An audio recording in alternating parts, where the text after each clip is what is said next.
Your car is a data center on wheels. Dozens of small computers manage the engine, the brakes, the airbags, even the door locks. Rewind to the early 1980s, and every one of those features needed its own dedicated wires. More features meant more copper. Wiring harnesses swelled into kilometers of cable weighing tens of kilograms, one of the heaviest and most failure-prone parts of the entire car. Engineers at Bosch looked at that tangle and proposed something radical. Rip most of it out. Run one shared pair of wires through the car and let every controller tap into it. They called it the Controller Area Network. The CAN bus, unveiled in 1986 and inside production cars by the early 90s. 40 years later, it still runs almost every car on the road. Here is what that bus looks like. One twisted pair of wires running through the car, with every computer, every ECU, hanging off it. A resistor at each end stops signals from echoing back. Now, if you know Ethernet, you expect every message to carry an address. Who it is from, who it is for. CAN throws that idea away entirely. A CAN frame carries no addresses at all, just an identifier that says what the data means: engine RPM, wheel speed, brake pressure. Every message is broadcast to everyone. Each node listens to everything and filters for the IDs it cares about. The engine computer does not know the dashboard exists. It just shouts RPM onto the wire. And there is no master coordinating any of this. Any node can transmit whenever the bus is quiet, which raises a question. Two nodes, one wire, the same instant. Who wins? To answer that, we have to look at what a bit physically is. On this bus, it is not what you might expect. The two wires carry the same signal, mirrored. When a node sends a 1, it does nothing at all. Both wires rest at the same middle voltage. This is called recessive, the relaxed state. When a node sends a 0, it actively drives the wires apart. One high, one low, this is called dominant. Now here is the trick. If one node transmits a 0 while another transmits a 1, the 0 physically wins. The relaxed node cannot hold the wires together while someone else forces them apart.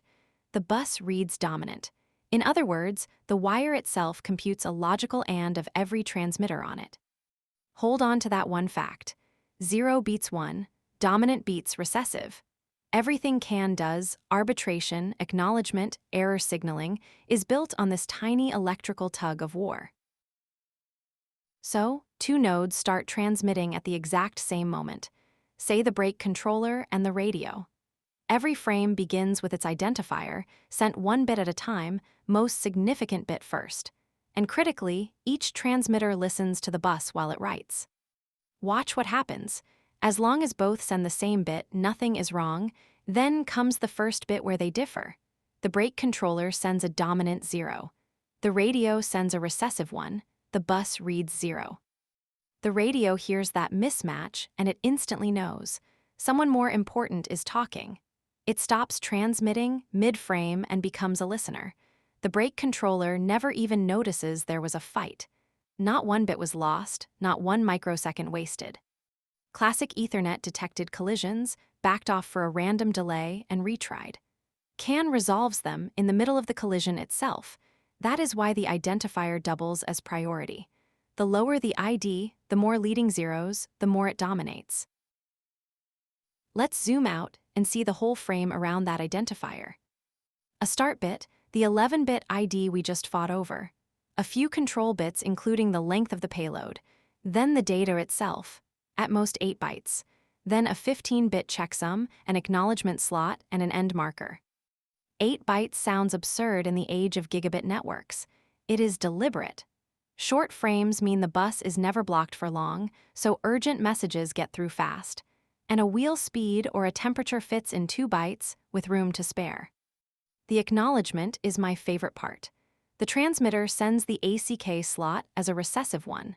Every single node that received the frame with a valid checksum drives a dominant 0 into that slot, whether it cares about the ID or not. One shared bit, that means somebody heard you correctly. Not who, not how many, just not silence. There is a problem hiding in those bit streams. CAN has no clock wire. Every node runs its own oscillator, and oscillators drift. Receivers stay in sync by watching the signal's edges the moments it flips between 0 and 1. Each edge is a chance to realign. But what if a frame contains a long run of identical bits? No flips, no edges, and the receivers slowly drift out of step. So the protocol simply forbids long runs. After 5 identical bits in a row, the transmitter must insert one bit of the opposite value. A stuff bit. It carries no meaning. Receivers count to 5, pluck the stuffed bit out, and resynchronize on its edge.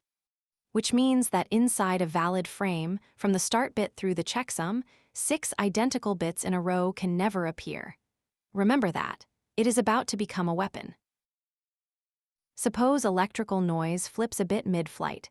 A receiver computes the checksum, and it does not match. Here is where CAN gets aggressive.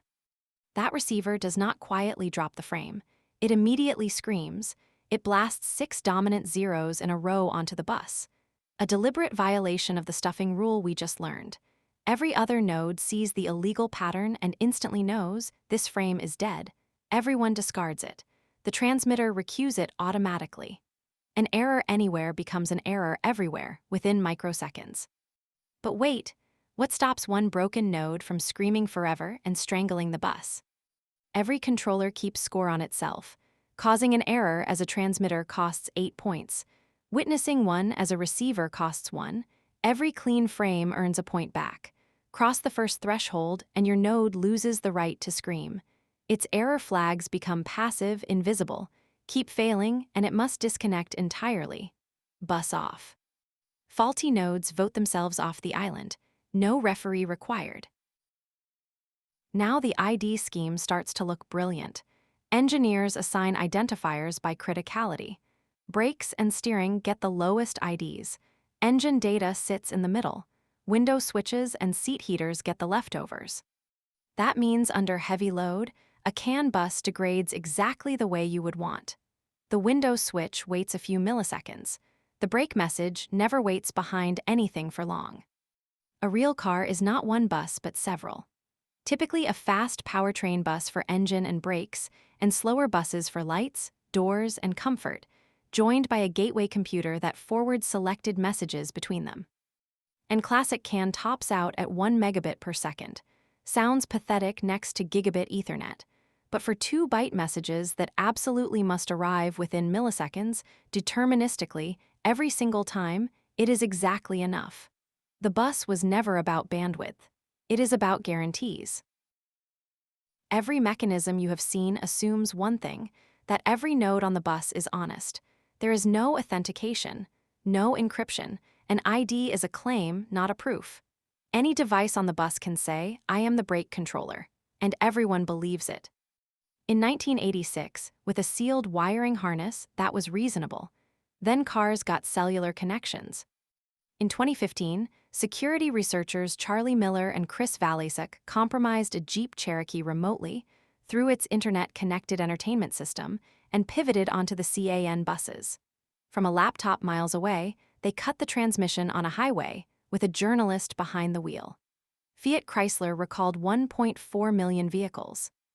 Modern cars fight back with gateway firewalls, authenticated messages, and intrusion detection. But the core protocol still trusts everyone. The threat model rotted while the design stood still. CAN never stopped evolving. In 2012, Bosch introduced CAN FD. Same wire, same arbitration trick. But once a frame wins the bus, it shifts to a faster bit rate for the data phase and carries up to 64 bytes. CAN XL pushes payloads into the kilobyte range. Modern cars added Ethernet for the heavy stuff, cameras, maps, entertainment. But the control traffic, the brakes, the steering, the airbags, still overwhelmingly rides CAN. And far beyond cars, too. Factory robots, elevators, ship instruments, operating tables. So let's replay the whole trick one last time. One electrical fact, 0 beats 1, gives you collision-free arbitration. Identifiers make priority physical. Error counters make the network police itself. 40 years old, no master, no addresses, 2 wires. When a small message absolutely must arrive on time, this is still what engineers reach for. Priority is not software here. Priority is physics.